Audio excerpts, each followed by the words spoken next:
Hi hello welcome back to my channel Srinandan 1213. ఈరోజు నేను natural పుట్టగొడుగుల్ని చూపిస్తున్నాను. పుట్టగొడుగులలో 2 రకాలు ఉంటాయి, అవి అందరికీ తెలుసు కదా. ఇవి నాటు పుట్టగొడుగులు అనమాట. ఇవి ఎలా ఉంటాయో కూడా కొంతమందికి తెలియకపోవచ్చు. నాటు పుట్టగొడుగులు ఎలా ఉంటాయో కూడా. ఇవైతే మాకు విలేజెస్లో వర్షాలు పడ్డ టైంలో బాగా దొరుకుతాయి. ఇప్పుడైతే నేను వీటిని ఎలా క్లీన్ చేసుకోవాలి, ఎలా కట్ చేసుకోవాలి అని వీడియోని చేస్తున్నాను.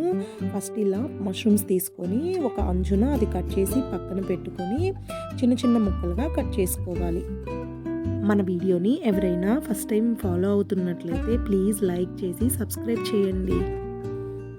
వీడియోలో చూపిస్తున్నట్లుగా మష్రూమ్స్ అన్నీ ఇలా చిన్న చిన్న పీసెస్గా కట్ చేసుకోవాలి.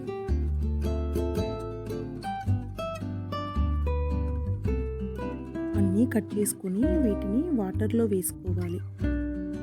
వాటర్లో వేసుకొని 10 మినిట్స్ వదిలేస్తే దానికి ఉన్న మట్టి మొత్తం వచ్చేస్తుంది. ఈ మష్రూమ్స్ ఎవరెవరికి తెలుసో, ఎవరైతే టేస్ట్ చేస్తున్నారో వాళ్ళు కామెంట్ చేయండి.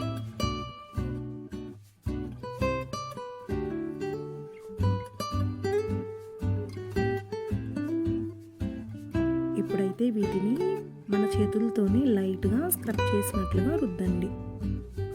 ఇలా చేసామంటే అవి ఆల్రెడీ కొంచెం నాని ఉంటాయి కదా, మన చేతులతో అలా చేసామంటే వాటికున్న మట్టి ఈజీగా వచ్చేస్తుంది.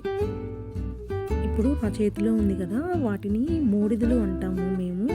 ఒకప్పట్లో అయితే మా అమ్మ వాళ్ళు చిన్నపిల్లలప్పుడు వాటిని మాత్రం కర్రీ చేసుకొని కింద ఉన్న కాడని పడేసేవాళ్ళంట. అప్పట్లో అంత బాగా దొరికాయి. చూస్తున్నారు కదా, వాటికున్న మట్టి అంతా వాటర్లోకి వచ్చేసింది. ఇలా నీట్గా వాష్ చేసుకొని ఇప్పుడు వీటిని ఒక 3-4 టైమ్స్ వేరే వాటర్లో క్లీన్ చేసుకోవాలి. వీడియో మొత్తం స్కిప్ చేయకుండా చూడండి. వీటిని ఎలా స్టోర్ చేయాలో కూడా చూపిస్తున్నాను.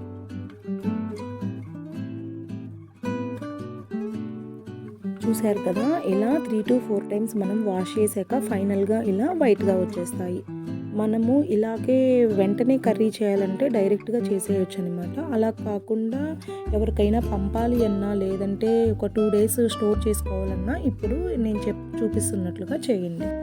స్టవ్ పైన ప్యాన్ పెట్టి ఇప్పుడు నేను వాష్ చేసుకున్న వాటిల్లో సగం వరకు దీనిలోకి తీసుకున్నాను. అందులోకి ఉప్పు, పసుపు అలాగే 1/2 స్పూన్ ఆయిల్ వేసి బాగా కలుపుకోవాలి. ఇందులోకి వాటర్ అయితే అసలు యాడ్ చేయకూడదు, ఇందులో నుంచే చాలా వాటర్ రిలీజ్ అవుతుంది.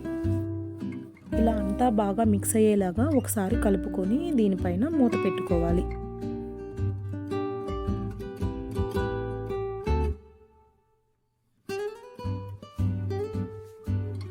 5 మినిట్స్ తర్వాత ఇలా ఓపెన్ చేసి చూసామంటే వాటర్ మనకు చాలా రిలీజ్ అవుతుంది. చూడండి ఎంత వాటర్ రిలీజ్ అయిందో. ఈ వాటర్ మొత్తం బాగా ఎగిరిపోయేంత వరకు మనం ఇలా ఫ్రై చేసుకోవాలి. అడుగంటుకోకుండా కలుపుకుంటూ ఉండాలి. ఇలా చేసి ఫ్రిడ్జ్లో స్టోర్ చేసుకున్నామంటే మనకు 3-4 డేస్ ఫ్రెష్గా ఉంటుంది. ఎవరికైనా పంపాలి అన్నా కూడా ఇలా చేసి పంపండి, చాలా ఫ్రెష్గా ఉంటాయి. మాకు కూడా మా అమ్మ వాళ్ళు ఇలాగే చేసి పంపుతారు, కానీ నేను వీడియో చేయాలి అని ఈరోజు ఇలాగే పంపమన్నాను. చూడండి బాగా దగ్గర పడిపోయింది. ఈ వాటర్ మొత్తం ఎగిరిపోయింది కదా. ఇప్పుడు వీటిని బాగా చల్లారి పెట్టుకొని ఇవి బాక్స్లోకి తీసుకొని ఫ్రిడ్జ్లో స్టోర్ చేసుకోవాలి. మన వీడియో నచ్చినట్లయితే ప్లీజ్ లైక్ చేయండి, షేర్ చేయండి, సబ్స్క్రైబ్ చేయండి. నెక్స్ట్ వీడియోలో రిమైనింగ్ పుట్టగొడుగులతో కర్రీ ఎలా చేసుకోవాలో చూపిస్తాను. అది కూడా పల్లెటూరు పద్ధతిలో, అందులోకి ఎలాంటి మసాలాలు అలా వాడకుండా పల్లెటూరులో ఎలా చేసుకుంటారో అలా చూపిస్తాను.